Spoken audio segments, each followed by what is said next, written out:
औज़ुबिल्लाहिमिनश्शैतानिर्रजीम बिस्मिल्लाहिर्रहमानिर्रहीम। Discrete mathematics की आज की इस क्लास के अंदर स्टूडेंट्स हम देखेंगे कि ग्राफ क्या होता है और कुछ जो बेसिक टर्मिनोलॉजीज़ हैं ग्राफ की उन पे बात करेंगे। सबसे पहली जो बात है व्हाट इज़ ग्राफ, हम देखते हैं ग्राफ की डेफिनेशन जो है। याद रखिएगा ग्राफ जो है बेसिकली ये सेट है वर्टिसेस का और एजेस का। A graph is basically a set of vertices and edges. Vertices को हम नोड्स भी कहते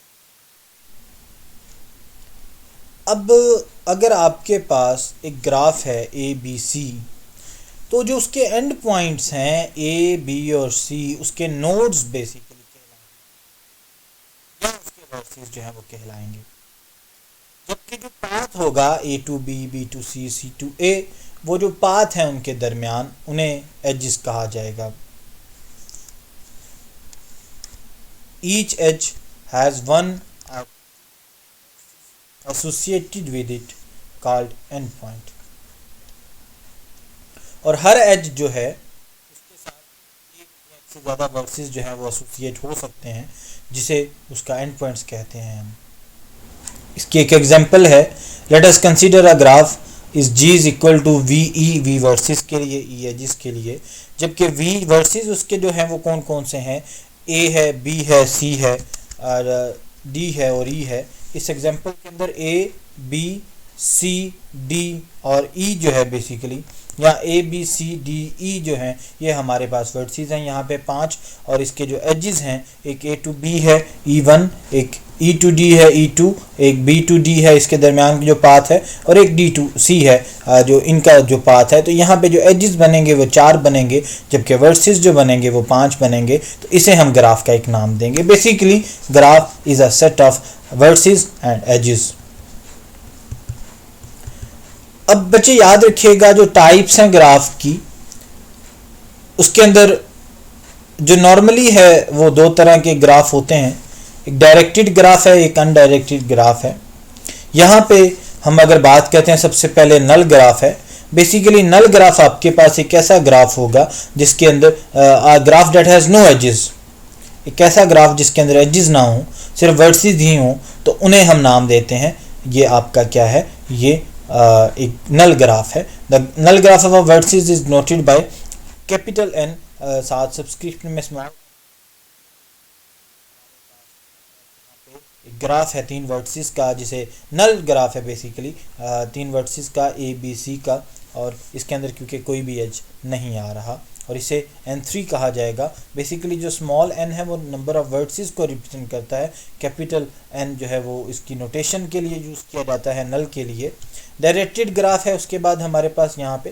डायरेक्टेड ग्राफ स्टूडेंट्स ऐसा ग्राफ होता है जिसकी कोई स्पेसिफिक डायरेक्शन होती है ट्रैवर्स करने की, मतलब कि उसमें हर एज जो है वो एक सिंगल डायरेक्शन के अंदर ही उसे ट्रैवर्स किया जा सकता है। तो इस तरह के ग्राफ जिनकी कोई स्पेसिफिक डायरेक्शन होती है, the graph has edges with direction. तो इस तरह का ग्राफ जिसके एजेस की कोई स्पेसिफिक डायरेक्शन होगी उसे डायरेक्टेड ग्राफ कहा जाएगा। इसके नाम से ही ये बात बिल्कुल क्लियर, ऑब्वियसली क्लियर है कि डायरेक्टेड डायरेक्शन से आया है। ऐसे ग्राफ जिनकी कोई स्पेसिफिक डायरेक्शन होती है उन्हें डायरेक्टेड ग्राफ कहा जाता है। इसकी एक एग्जांपल है, हम नीचे एग्जांपल की मदद से इस चीज़ को अंडरस्टैंड करेंगे। और याद रखिएगा इसे ट्रैवर्स किया जा सकता है इन अ सिंगल डायरेक्शन। यहाँ पे ए टू बी है, बी टू सी है, सी टू डी है और डी टू ई है। तो ए को ट्रेवर्स किया हमने बी पर, तो ए टू बी हमारे पास, इसी तरह बी टू सी है। जबकि डी टू ई है, सॉरी सी है, डी टू सी है और ई टू डी है, तो इसका ट्रेवर्स करने का जो पाथ है वो एक ही है, सिंगल ही है, ए टू बी है। ये बी टू ए ट्रेवर्स नहीं किया जा सकता। इसी तरह ये बी टू सी है, सी टू बी इसे ट्रेवर्स नहीं किया जा सकता। अब आगे जो है हमारे पास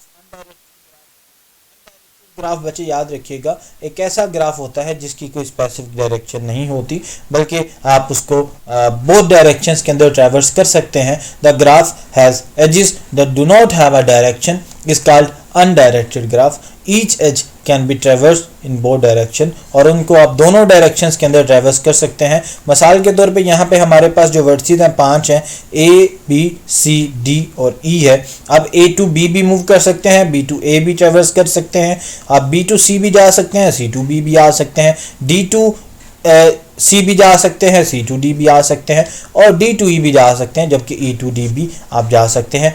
ये हमारे पास सिंपल एक अनडायरेक्टेड ग्राफ है जिसके अंदर 5 नोड्स हैं, 5 वर्टिसेस हैं, ए बी सी डी और ई, जबकि जो इसके अंदर एजेस हैं, जो इसके अंदर पाथ हैं वो 6 हैं। ये E1 है, ये E2 है यहाँ पे, ये E3 है यहाँ पे, और ये बेसिकली जो है ये E2 के लिए है। ये जो E2D है 5 और E6 है। तो इसके अंदर this figure shows a simple undirected graph with 5 nodes vertices and 6 edges. उसके बाद सिंपल ग्राफ है, it's a graph in which each edge connect to different vertices and where no two edges connect to the same pair of verses।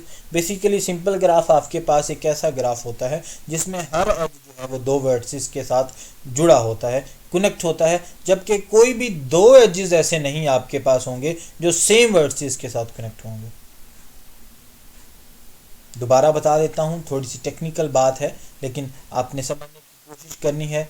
हमारे पास एक ऐसा graph जिसके अंदर 2 जो आपके एजेस हैं, जो हर एक एज है वो आपका 2 डिफरेंट वर्सेस के साथ कनेक्ट हो, लेकिन कोई भी ऐसा एज नहीं होना चाहिए जो 2 सेम वर्सेस के साथ कनेक्ट हो। तो इस तरह के ग्राफ को हम सिंपल ग्राफ कहते हैं। The graph which has no self loop and parallel edges is called simple graph. इसकी एक और डेफिनेशन भी है, आप जिस तरह से भी इसे समझना चाहें, याद करना चाहें, दोनों डेफिनेशंस जो हैं इसकी ठीक हैं। इसकी एग्जांपल के लिए है, आप यहाँ पे देख सकते हैं कि आपके पास एक सिंपल सा ग्राफ है कि ये जो है ये दोनों जो मतलब ये इसके साथ भी कनेक्टेड है, ये इसके साथ भी कनेक्टेड है, और इसका एक ही है, 2 नहीं है इसके जो वर्सेस हैं यहाँ पे। तो मल्टी ग्राफ आपके पास एक ऐसा ग्राफ है जिसके अंदर कम से कम एक लूप या मल्टीपल एजेस जो हैं, पैरेलल एजेस अगर आ जाए तो उसे मल्टी ग्राफ कहा जाएगा। जिस तरह यहाँ पे इसका पैरेलल एज है, पैरेलल लूप के अंदर ये चीज़ आ जाएगी, तो उस तरह के ग्राफ को हम मल्टी ग्राफ कहेंगे। नेक्स्ट अगर हम बात करें फाइनाइट एंड इनफाइनाइट ग्राफ हैं। फाइनाइट ग्राफ नाम से ही जाहिर है, आपके पास एक ऐसा ग्राफ जिसके अंदर फाइनाइट नंबर ऑफ वर्सेस हैं, उसे या फाइनाइट नंबर ऑफ एजेस हैं, उसे फाइनाइट ग्राफ कहा जाएगा। जबकि नॉर्मली हम वर्सेस को कंसीडर लेके चलते हैं, कंसीडर करवाते हैं, तो इसीलिए यहाँ पे वर्टेक्स लिखा हुआ है कि एक ऐसा ग्राफ जिसके अंदर फाइनाइट नंबर ऑफ वर्टेक्स होंगे तो उसे हम। इनफाइनाइट ग्राफ आपके पास एक ऐसा ग्राफ होता है जिसके अंदर इनफाइनाइट सेट ऑफ वर्सेस होते हैं, तो उस तरह का जो ग्राफ है उसे क्या कहा जाएगा, इनफाइनाइट सेट कहा जाएगा। हमारे पास V1 है, V2 है, तो वो इन्फिनिटी के अंदर चला जाएगा। कनेक्टेड ग्राफ है, बड़ा ही ज़रूरी है नेक्स्ट, क्योंकि ये आपके जो टॉपिक्स हैं उनमें बार बार रिपीट भी होगा। याद रखिएगा, a graph is connected when there is a path between every pair of vertices. आपका ग्राफ कनेक्टेड तब होगा जब वहाँ पे हर जो पेयर है वर्सेस का उसके दरमियान पाथ होगा। अब इस एग्जांपल के अंदर आप देखें, in the following graph there is a path between every pair of vertices, so it is a connected graph. हर जो आपका वर्टेक्स है उसके लिए एक स्पेसिफिक पाथ है, तो हम इसको नाम देंगे, ये हमारे पास क्या है, कनेक्टेड ग्राफ है। डिसकनेक्टेड ग्राफ जो है वो कौन से हैं? A graph is disconnected when there are no path between at least one pair of vertices। तो कोई भी ग्राफ जो है वो डिसकनेक्टेड तब कहा जाएगा उसे जब कम से कम एक पेयर ऐसा हो जो आपस में कनेक्टेड ना हो, उनके दरमियान पाथ ना हो। जिस तरह अगर आप देखें ए और डी जो है उनके दरमियान पाथ नहीं है, सी और डी के दरमियान जो है पाथ नहीं है, तो इस तरह का जो ग्राफ होगा उसे डिसकनेक्टेड कहा जाएगा। बड़ी ही आसान सी चीज़ है। कोशिश करें, बेसिक सी चीज़ें हैं। अगर आपको फिर भी कहीं से अगर समझ नहीं आती तो आप कमेंट सेक्शन के अंदर जाके मुझे बता सकते हैं। मैं इंशाल्लाह साथ ही मेल आईडी मेरी अटैच है, व्हाट्सअप नंबर भी अटैच है, आप वहाँ पे जाके मुझे मैसेज कर सकते हैं, मैं उसको रिजॉल्व करने की कोशिश करूँगा। चीज़ें बड़ी आसान सी हैं, आप लोगों ने इन्हें कम्प्लेक्स नहीं करना अपने लिए, और साथ साथ इनकी प्रैक्टिस करते रहें, इनको रिवाइज़ करते रहें। और पेपर पॉइंट ऑफ व्यू से भी ये चीज़ें बड़ी इंपॉर्टेंट हैं और बड़ा बेसिक सा चैप्टर है हमारा ये। आगे अगर हम बात करें, कंप्लीट ग्राफ है। A graph is called complete graph if each vertex is connected to every other vertex by single edge. अब एक ग्राफ जो है वो मुकम्मल तब कहलाएगा जब हर वर्टेक्स जो है वो दूसरे वर्टेक्स के साथ सिंगल एज के जरिए जुड़ा होता है।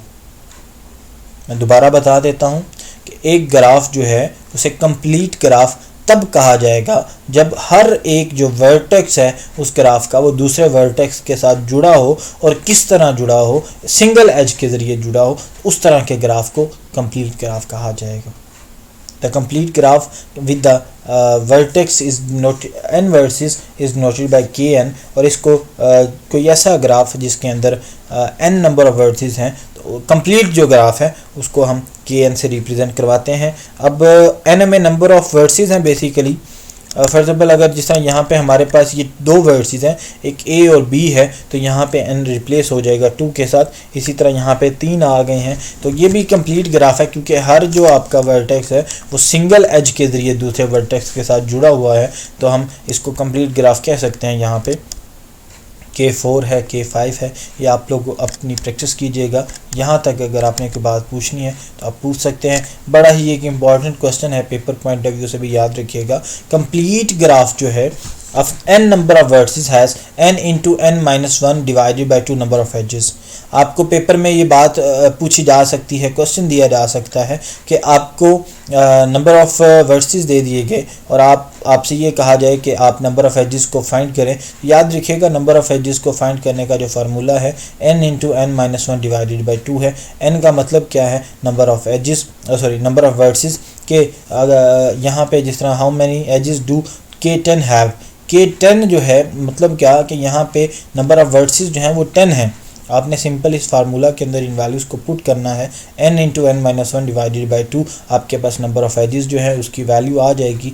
n में 10 पुट किया, 10 into 10 minus 1 divided by 2, 10 minus 1 किया वो 9 आ जाएगा।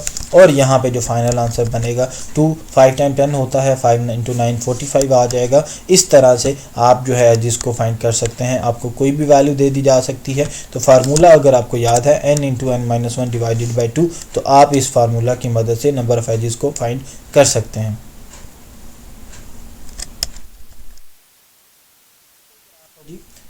ग्राफ थ्योरी के अंदर बेसिकली ये बड़ा इंपॉर्टेंट है, और ग्राफ बेसिकली है भी ग्राफ थ्योरी का ही ये कंसेप्ट। तो अ cycle graph, single cycle, basically cycle graph आपके पास एक ऐसा ग्राफ है, या सर्कुलर ग्राफ आपके पास एक ऐसा ग्राफ है जिसमें सिंगल साइकिल जो है वो आता है, वो जो that consist of a single cycle. दूसरे लफ्ज़ों में हम कह सकते हैं कि number of vertices connected in a close chain, के जो नंबर ऑफ वर्सेस हैं वो क्लोज चेन के अंदर जो है वो कनेक्टेड होते हैं। The cycle graph with the n vertices noted by CN। और इसको हम जिस तरह कंप्लीट ग्राफ की हमने बात की थी उसे KN से रिप्रेजेंट किया जाता है, इसी तरह जो आपका साइकिल ग्राफ है उसे CN से रिप्रेजेंट किया जाता है। और याद रखिएगा, इसके बारे में एक और बड़ी टेक्निकल बात है साइकिल ग्राफ के बारे में, कि इसके अंदर जितने नंबर ऑफ़ वर्सेस होते हैं उतने ही नंबर ऑफ़ एजेस होते हैं। मैं दोबारा बता देता हूँ, आप लोग याद रखिएगा इस बात को। कंप्लीट ग्राफ के अंदर तो हम n into n minus 1 divided by 2 उस फार्मूला की मदद से उन वैल्यूज़ को फाइंड करते हैं, नंबर ऑफ़ एजेस को। लेकिन जो आपका साइकिल ग्राफ है, सर्कुलर ग्राफ है, इसके अंदर याद रखिएगा जितने नंबर ऑफ़ वर्सेस होते हैं उतने ही नंबर ऑफ़ एजेस होते हैं। ये MCQ के अंदर बाद दफ़ा बंदा पूछ लेता है कि बताएं जी एक साइकिल ग्राफ है उसके अंदर जितने नंबर ऑफ़ वर्सेस हैं तो नंबर ऑफ़ एजेस कितने होंगे। तो अगर 5 नंबर ऑफ़ वर्सेस हैं तो 5 ही नंबर ऑफ़ एजेस होंगे, याद रखिएगा। यहाँ पे ABCD 5 वर्सेस हैं, n में 5 वैल्यू पुट की जाएगी, 6 है ये आपकी। अब ये एक एग्जांपल आ गई है यहाँ पे कि how many edges do C10 has. अब यहाँ पे याद रखिएगा, मैंने C10 है ना, आपने यहाँ से इसकी पहचान जो है याद रखनी है। K10 आ रहा है, K जो है बेसिकली वो पहचान है किसकी, वो आपकी कंप्लीट ग्राफ की पहचान है, जबकि CN जो है ये साइकिल ग्राफ या सर्कुलर ग्राफ की पहचान है, रिप्रेजेंटेशन है। तो आपने याद रखना है इसके अंदर जितने नंबर ऑफ वर्टिसेस हैं तो उतने ही नंबर ऑफ एजेस होंगे। यहाँ पे जो नंबर ऑफ वर्टिसेस हैं वो 10 हैं, तो यहाँ पे जो एजेस होंगे, नंबर ऑफ एजेस होंगे वो भी 10 ही होंगे। यहाँ पे साथ ये चीज़ लिखी हुई है मैंने। In a cycle graph the number of edges and vertices are same, so C10 has 10 edges. उसके बाद जी बड़ा ही इम्पोर्टेंट टॉपिक है डिग्री ऑफ वर्टेक्स। याद रखिएगा ये डिग्री ऑफ वर्टेक्स जो है ये आपके जो कमिंग टॉपिक्स हैं उनमें बार बार इस्तेमाल होगा, तो इसको अच्छे से समझिएगा। और बड़ा ही आसान सा टॉपिक है, कोई इसमें मुश्किल बात नहीं है।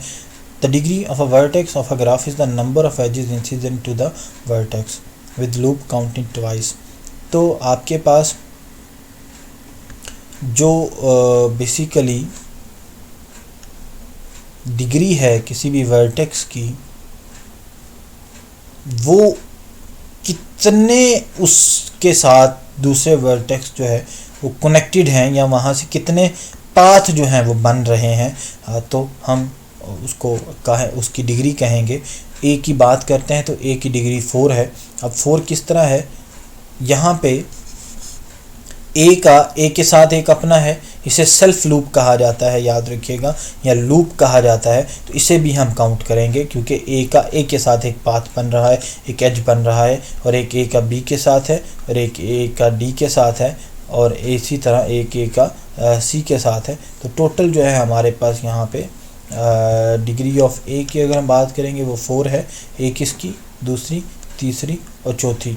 जबकि अगर बी की बात करते हैं तो बी सी के साथ कनेक्टेड है, बी डी के साथ कनेक्टेड है, बी ए के साथ कनेक्टेड है, तो बी की जो डिग्री है वो 3 आएगी। सी की बात करते हैं तो सी सिर्फ बी के साथ ही है, तो सी की डिग्री 1 आएगी। जबकि डी की अगर बात करते हैं तो डी ए के साथ कनेक्टेड है, डी बी के साथ कनेक्टेड है, तो डी की जो डिग्री आएगी वो 2 आ जाएगी।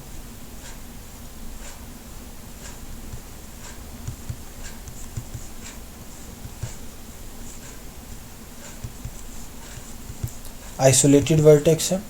आइसोलेटेड वर्टेक्स बेसिकली आपके पास एक ऐसा वर्टेक्स है जिसकी डिग्री 0 होती है। अब हमारे पास यहाँ पे ग्राफ है ए बी सी डी, तो ए और डी जो हैं ये कनेक्टेड नहीं है, सी और डी जो है वो कनेक्टेड नहीं है, बी और डी जो है वो कनेक्टेड नहीं है। तो ए की बात करेंगे तो ए की डिग्री कितनी आएगी, ए बी के साथ कनेक्टेड है, ए सी के साथ कनेक्टेड है, तो degree of A is equal to. इसी तरह बी की बात करेंगे, बी ए के साथ भी उसका एक एज बन रहा है, सी के साथ भी उसका एक एज बन रहा है, तो वो उसकी डिग्री भी 2 होगी। इसी तरह सी की भी 2 होगी। जबकि डिग्री ऑफ डी जो है तो 0 होगी क्योंकि उसका किसी भी दूसरे वर्टेक्स के साथ एज नहीं बन रहा। बेसिकली हमने नंबर ऑफ़ एजेस को देखना होता है, कितने नंबर ऑफ़ एजेस उसे बन रहे हैं, तो वो उसकी डिग्री होती है। तो यहाँ पे डी जो है वो आइसोलेटेड वर्टेक्स होगा। आइसोलेटेड वर्टेक्स आपके पास एक ऐसा वर्टेक्स होता है जिसकी डिग्री 0 होती है। पेंडेंट वर्टेक्स है। बेसिकली पेंडेंट वर्टेक्स आपके पास एक ऐसा वर्टेक्स होता है, याद रखिएगा, जिसकी डिग्री 1 होती है। अब यहाँ पे जो है डिग्री सी की 1 है क्योंकि सी बी के साथ सिर्फ उसका एक ही एज बन रहा है, तो वो हमारे पास जो होगा पेंडेंट डिग्री कहलाएगा। बेसिकली इसकी डेफिनेशन के अंदर भी यही चीज़ है। पेंडेंट डिग्री आपके पास एक ऐसी डिग्री है कोई ऐसा वर्टेक्स जिसकी डिग्री 1 हो उसे पेंडेंट वर्टेक्स कहा जाएगा। उसके बाद जी हैंडशेकिंग थ्योरम है। The sum of the degree of the vertex of an graph is twice the number of edges. Basically sum of degree जो है किसी भी वर्टेक्स की एक ग्राफ के अंदर, वो उसके नंबर ऑफ एजेस के ट्वाइस होती है। हैंडशेकिंग थ्योरम हमें क्या बताता है? हैंडशेकिंग थ्योरम हमें ये बताता है कि किसी भी ग्राफ के अंदर जो सम ऑफ डिग्री है वर्सेस की, वो उसके नंबर ऑफ एजेस के ट्वाइस होती है। Sum of degree, summation of degree of vertices is equal to double twice of edges. Sum of degree is equal to 2 into number of edges. अब इसका proof क्या है? अब आपको पता है since the degree of vertex is the number of edges, degree जो है किसी वर्टेक्स की उसके नंबर ऑफ एजेस होते हैं जो उस वर्टेक्स के साथ ज्वाइंट होते हैं, कनेक्टेड होते हैं। Sum of degree counts the total number of times an edge is incident with an vertex। तो हर वर्टेक्स जो है वो एग्जैक्टली 2 वर्टिसेस के साथ ही कनेक्ट हो सकता है। गेट काउंटेड वाइज, तो उसे 2 दफ़ा गिना जाएगा, वंस एट ईच एंड। तो हम ये कह सकते हैं कि sum of the degree is equal to twice the number of edges. तो ये मेन बात है, sum of the degree is equal to the twice the number of edges. If several people shake hands, the total number of handshake must be even. That is even. That is why the theorem is called handshaking theorem. तो अगर मुख्तलिफ लोग आपस में हाथ मिलाते हैं तो टोटल नंबर ऑफ हैंड जो आएंगे वो इवन ही आएंगे, इसीलिए इसे हैंडशेकिंग थ्योरम कहा जाता है। अब रेगुलर ग्राफ है। रेगुलर ग्राफ बेसिकली आपके पास एक ऐसा ग्राफ है जिसमें तमाम के तमाम वर्टिसेस जो हैं वो इक्वल होते, उनकी डिग्री जो है वो इक्वल होती है। If degree of every vertex is 1 then it is called 1 regular. तो आगे इसकी टाइप्स हैं, 1 रेगुलर है, 2 रेगुलर है, 3 रेगुलर है। तो कोई भी ग्राफ जो है वो रेगुलर ग्राफ कब होगा, कोई भी ग्राफ जो है वो रेगुलर ग्राफ तब होगा जब उसके अंदर तमाम वर्टिसेस की डिग्री जो है वो इक्वल होगी। अगर तमाम वर्टिसेस की डिग्री 1 है तो उसे 1 रेगुलर कहा जाएगा। अगर तमाम वर्टिसेस की डिग्री 2 है तो उसे 2 रेगुलर कहा जाएगा। और इसी तरह अगर तमाम वर्टिसेस की डिग्री 3 है तो उसे 3 रेगुलर कहा जाएगा। ये रेगुलर ग्राफ की डेफिनेशन है। इसी तरह if the degree of every vertex is k then it is called the k regular. तो ये हमारे जिस तरह यहाँ पे a की बात करें तो a to d भी है, a to b भी है, a to c भी है। तो a के लिए वो 3 आएगा। इसी तरह d की बात करते हैं, वो तमाम के तमाम की डिग्री जो है सेम है, इट्स अ 3 रेगुलर ग्राफ। तो यही हमारी आज की डिस्कशन थी। नेक्स्ट अगर हम बात करें, find the number of edges of a 4 regular graph with 6 vertices. तो ये आपकी एक असाइनमेंट है, आपने इसको समझना है। यहाँ पे ये सारी की सारी चीज़ें लिखी हुई हैं, कोई भी इसमें चीज़ मुश्किल नहीं है। इसको समझने की कोशिश कीजिएगा और इसकी प्रैक्टिस कीजिएगा, फाइनल आंसर आपके सामने आ जाएगा। नेक्स्ट अगर हम बात करें, construct 5 regular graph on 10 versus. ये भी बड़ी ही आसान सी चीज़ है। नंबर ऑफ एजेस आपको पता है 10 × 5 डिवाइडेड बाई 2 = 25। तो ये हमारे पास जो क्योंकि आपको ये चीज़ आपको गिवन है 5 रेगुलर ग्राफ हैं, तो आप इससे इसको हासिल कर सकते हैं। यही आज की हमारी डिस्कशन थी और नेक्स्ट इंशाल्लाह हम डिस्कशन करेंगे सब ग्राफ जो है उस पर, और देन हम बात करेंगे